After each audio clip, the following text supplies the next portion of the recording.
Hello everyone, I am Millennium, and today I would like to talk to you guys about spiritual gang stalking. Any of you who's ever been through spiritual gang stalking knows that it is absolutely no joke. It is like literally probably one of the scariest things that I've been through, and it takes a lot to, to get me afraid and scared and things like that. So, uh, I've actually been through the spiritual gang stalking before. However, I had no idea what it was until probably like 10 years later, um, when it happened again, and I started like researching like what is going on, what the heck was this? Um, so I'll tell you about the first time uh, where gang stalking was happening. Uh, And when I look back at both times that spiritual gang stalking has happened to me, there was a lot of spiritual demonic activity going on around, whether it was with people around me or in my home or just like stuff like that. So the first time it happened to me, I was about 25 years old. 20, yeah, about 24, 25 years old, right?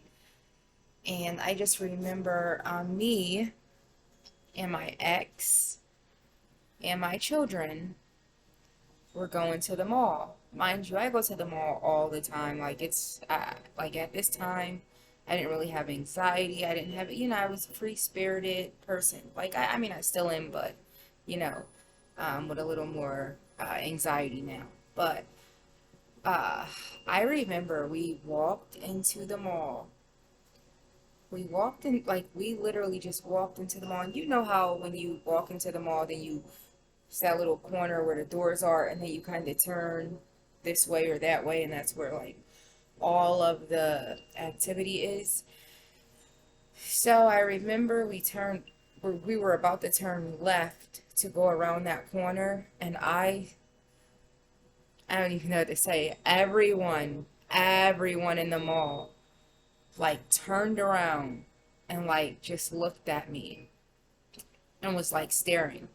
Now, I mean, I'm guessing I'm the only person who sees this because I got freaked out. No, I wasn't drinking.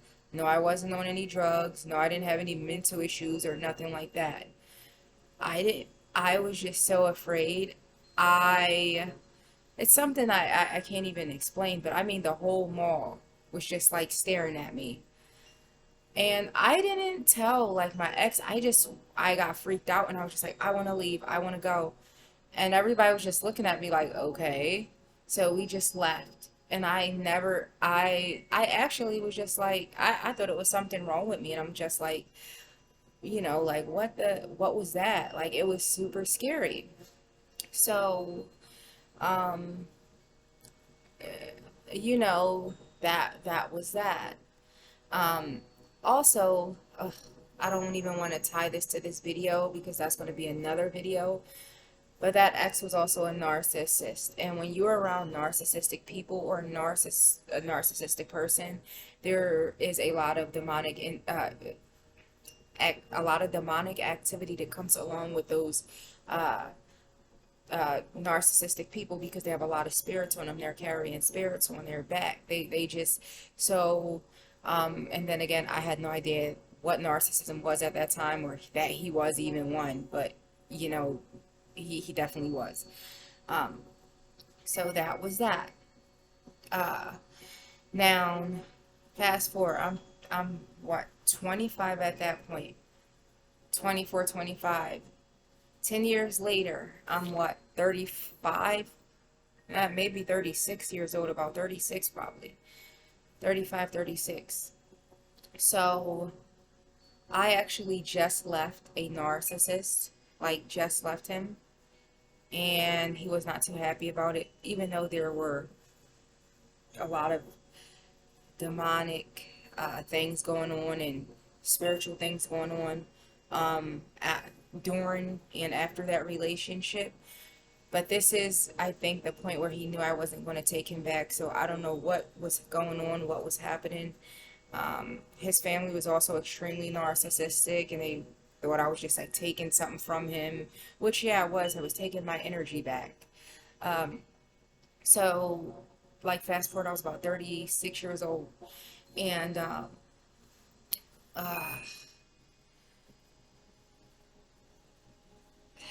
this day was crazy. So my son called me or he texted me from school and was like, "Oh my God, Mom, I left this. Can you bring it up to the school?" And this is like the beginning of the school year, so I'm just telling him, "Hey, you gotta make sure you have your stuff because you know what I mean. I'm not gonna be doing this every day." So I was just like, I caved. I was like, whatever. Let me just get this boy's stuff and bring it up to the school. So, mind you, at this time, I had a white, uh, and this is very relevant to this story I'm about to tell you guys, a white Audi Q7, and that's if with tinted windows and black wheels. Okay.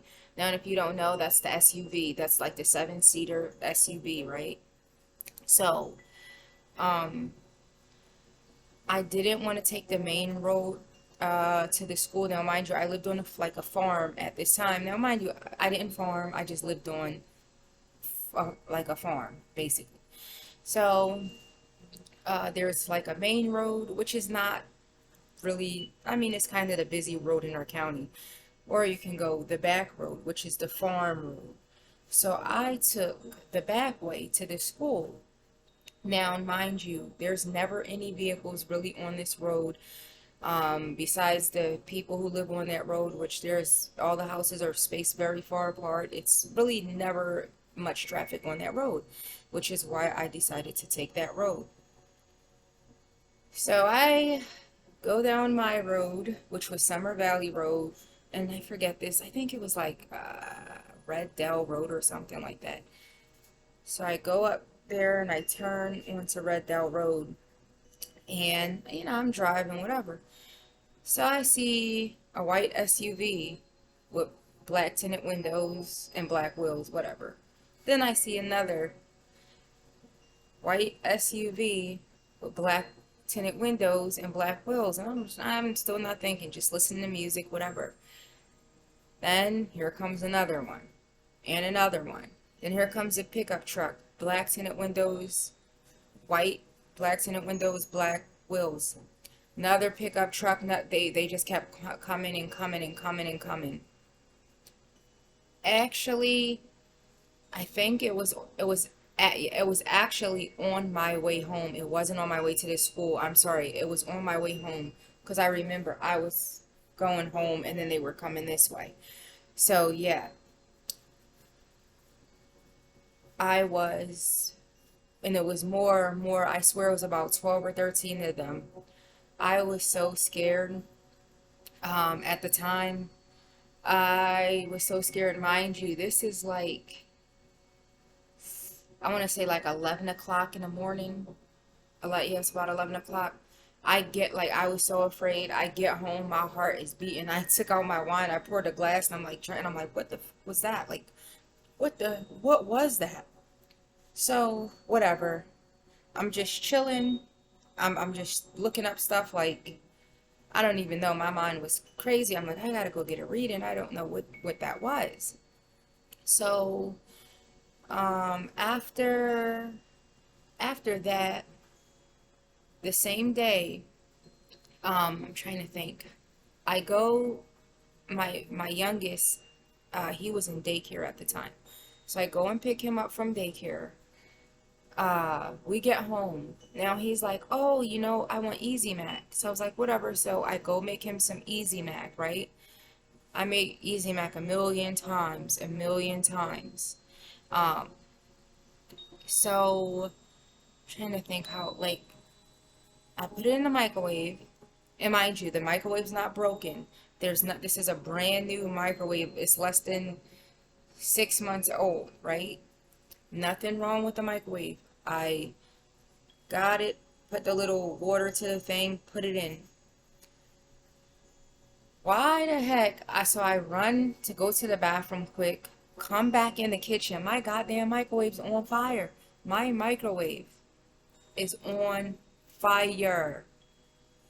I had to hurry up and take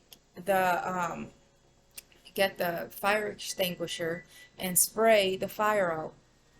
And it, like, if I was just gone for a few more seconds, like, my house would have been on fire.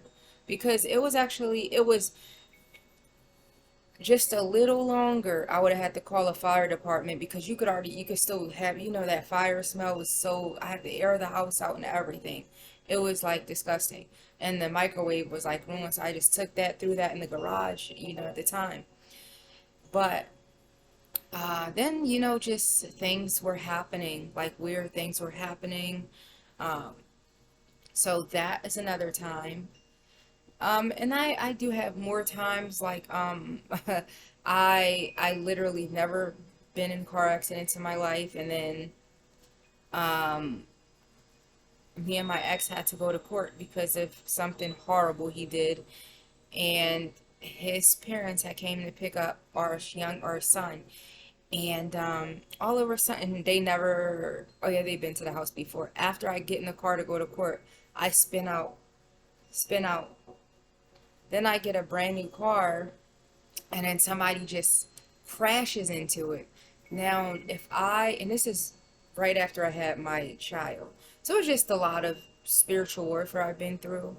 If you guys want to hear more about those stories, let me know. Um, but yeah, so spiritual warfare is real. And there's a lot of things that you can do to protect yourself from it. I do believe that it depends on, I'm not going to give you a specific thing, because it depends on, like, your religion, your spirituality, who you believe in, what you believe in.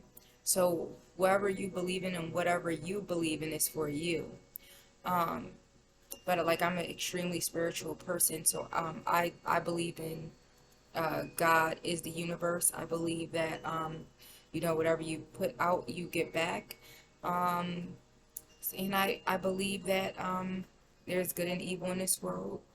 Um, but I do believe that there's very evil people out here who have very evil souls and who are very mean-spirited. And you will have to protect yourself from those people. I think the most important thing that I have learned that I can do is discernment, discernment, discernment.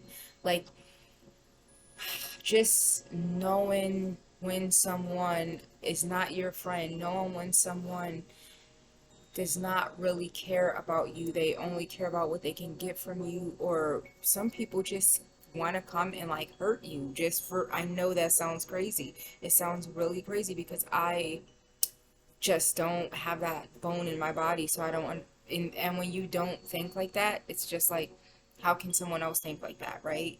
So um but I hope you guys enjoyed this video, and I will see you on my next video. And please subscribe to my channel, because I have a lot more things to talk about.